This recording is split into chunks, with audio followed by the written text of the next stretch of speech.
Viral video yang menjelaskan sejumlah ketidakwajaran luka yang ada di jenazah Brigadir J atau polisi bernama Nofriansyah Yosua Huta Barat. Polri sebelumnya menyebutkan Brigadir J tewas karena baku tembak. Dilansir dari Kompas.com, Kadif Humas Polri Irjen Reddy Prasetyo mengatakan tim khusus yang dibentuk Kapolri Jenderal Listio Sigit Prabowo masih bekerja. Biar tim selesai bekerja dulu, ujar Deddy saat dimintai konfirmasi langsung Minggu 17 Juli 2022. Deddy menekankan jika tim khusus yang mengusut kasus tewasnya Brigadir J ini sudah selesai bekerja, maka hasilnya akan disampaikan. Deddy mengatakan hasil yang akan diberikan tim khusus ini merupakan pembuktian secara ilmiah, bukan asumsi-asumsi yang dikembangkan orang-orang, bukan kompetensinya, ucapnya. Sementara itu, Kabid Penum Divisi Humas Polri Kombes Nurul Azizah meminta publik bersabar menunggu hasil dari tim khusus mengenai dugaan penyiksaan tersebut.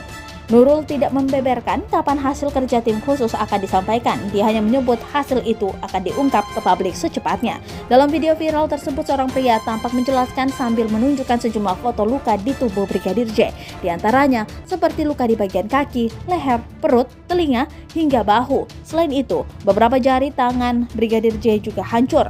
Pria itu menyebutkan bahwa Brigadir J tewas karena baku tembak, maka tidak mungkin ada luka-luka seperti sayatan atau tusukan.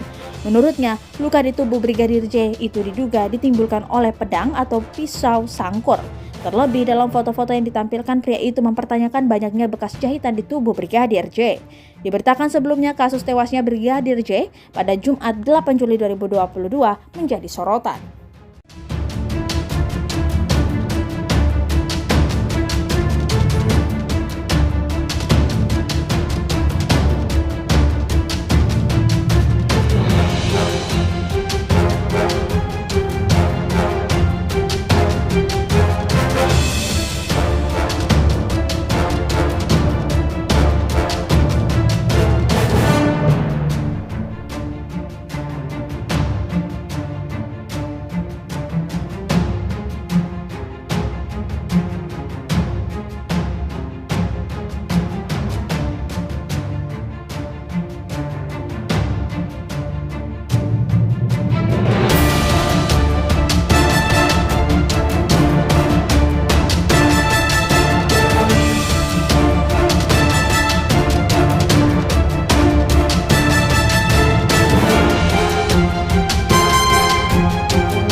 Terima kasih sudah nonton.